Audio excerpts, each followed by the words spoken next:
Yo, what is going on everyone? Guiding Light here, and in this video I'm going to show you guys how you can unlock the Sorcerer and the Warrior vocations here in Dragons Dogma 2. So when you first start out, there's only going to be a few different classes or vocations which you can choose from, but as you progress through the game, you're actually going to be able to unlock various other ones which you can then equip yourself or put onto your companion as well. So very quickly guys, I'm going to show you guys how you can get started unlocking the very first two. So this will only be about an hour to 2 hours into the game that you can then go ahead and unlock this, and you'll just have to go to a certain area in order to start up the quest. So the first thing you'll want to do is play about 2 hours into the main story until you've reached the capital city. So as you can see guys, here it is on the actual map itself. So eventually if you play about 2 hours through the game in the main storyline, you will be taken to this city in one of the quests.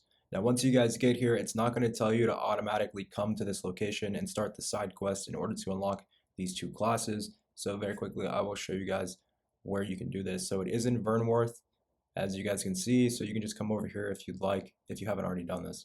Now, once you guys come into the town, you're going to want to come over to this building here with the two swords on it. Once you get inside, you will want to speak to the vendor. Once speaking to the vendor for the first time, he will give you the option to start the quest, and he'll talk to you guys about the new vocations which are available. So if you go into change vocation, you'll notice that the warrior and sorcerer are here and that you can attempt to apply them. Once you attempt to apply them, it will actually trigger the quest to start. And as you can tell, the vendor will then start talking about the two different vocations and what you will need in order to go ahead and apply these.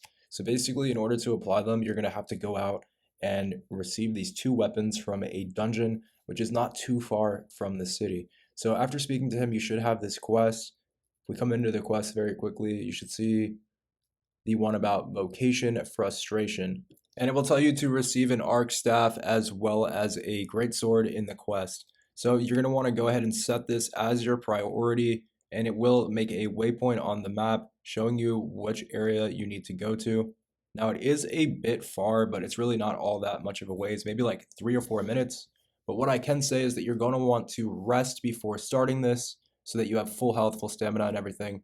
And then make sure you have all of your companions with you because you will have to fight quite a few people. It's not an insanely hard mission, but you just definitely want to have full health and everything like that ready to go. Now, before leaving, another thing that I did was actually come down into the courtyard and speak to this vendor here. This is where you can actually upgrade some of your weapons and armor. So I went ahead and did that before leaving, and it definitely made things a lot better because I had better gear, better armor for the mission itself, and I had got rid of some of my extra materials as well. Now, once you have done this, you will have to go and get the staff and the greatsword. So just make sure you've rested up and got all your stuff leveled up and things like that, and you will be ready to leave the city. Now, once you leave the city, like I said, it's going to be like a 2 or 3 minute walk, and there will be some enemies in between you and the cave, but it's nothing too crazy. So I just simply set the objective as a waypoint and then left the town. I got in about 2 fights on the way there, and it only took me maybe like 2 minutes to walk there. So you can actually run past the enemies if you really want to, but either way guys, eventually you are going to stumble across this mine, which you should have set as a waypoint at this point, and it'll also tell you exactly where it is if you hover over the quest. So this is where you want to go. You should end up in this area, and you'll see this big open mine here. Now you will want to go ahead and head it into this mine. This is where the real fight starts. You're going to see a couple higher level people in here, and there will be like just an abundance of people in here as well. So it's not just going to be like 1 or 2 enemies too. This is where you want to at least have your guard up a little bit, but it's like I said, guys, it's nothing too crazy.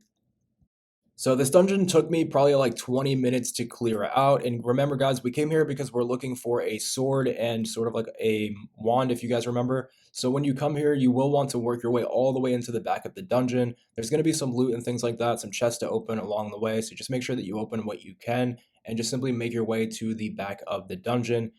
Now, once you get to the back of the dungeon, you're going to notice that the objective actually pops up, and there will be a yellow circle, which shows you guys that you are pretty close to the end of the dungeon. So once you guys have this circle pop up, you'll want to work your way into the very back of the dungeon. It is a little bit easy to miss, so you'll want to go through these two little rocks here. Now, once you guys get to this dead end, there will be a chest which you need to open because this is where the staff is located. And as you can see there, you'll see that the very first part of this is now done. Now, while you guys are in here, do not leave yet. There's actually another item you have to collect. You still have to go and collect the greatsword as well. So very quickly, we're going to go and collect that as well. So in order to get the greatsword, you will want to continue deeper into this dungeon. So if you go even further in, you'll notice that there's actually even more enemies. So you want to just go in the direction that the enemies are. So you'll notice there's that very long hallway. That's where we came from. So it's very easy to end up spinning around and accidentally go in the wrong way because of all these different levels. So notice there's that long hallway there. You're going to want to come this way instead, working your way back up to the very top of this. Now there's going to be some ores you can mine and things like that. I do suggest mining as much as you can because later down the road you can then use these ores and things like that to upgrade your gear and your weapons. So just get what you can carry, obviously, but don't go too crazy. And after that, you're going to want to come all the way back here. Again, this is something probably really easy to miss if you don't have the objective set, or to easily could just go the wrong way. So you're going to want to work your way back into this room. Again, there's going to be a bunch of enemies you will have to clear out. But once you have cleared them out, there's going to be a chest in the very back of this room, and it will have the greatsword in it. So now that you have the greatsword and you have the staff as well, you can actually go ahead and unlock the 2 vocations. All you'll have to do is just simply bring these 2 items back to the guy we started the quest at back at the guild. Now, while you guys are in here, you can actually go even deeper into this dungeon and clear out even more enemies. And if you actually have there's another quest you can do in here as well if you already have it selected. So just keep that in mind. You can actually get 2 quests done at the same time. So if you have this other quest in here called Monster Calling or Monster Culling, you can actually go even further past those doors and kill like 2 or 3 more enemies, and you'll actually complete part of this quest as well. So before you leave, you may want to just see if you have Monster Culling in your quest log, because if you do, just going into that very next room and clearing out a few enemies can get part of that quest done. But if not, don't worry and just head on back to the village.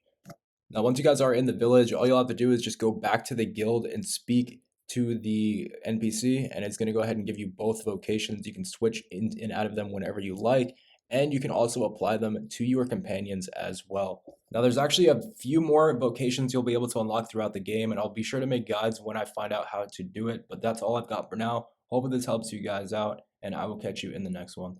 Peace.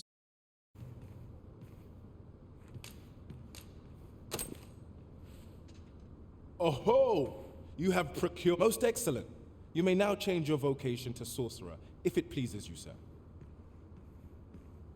However, if you wish to register as a warrior instead,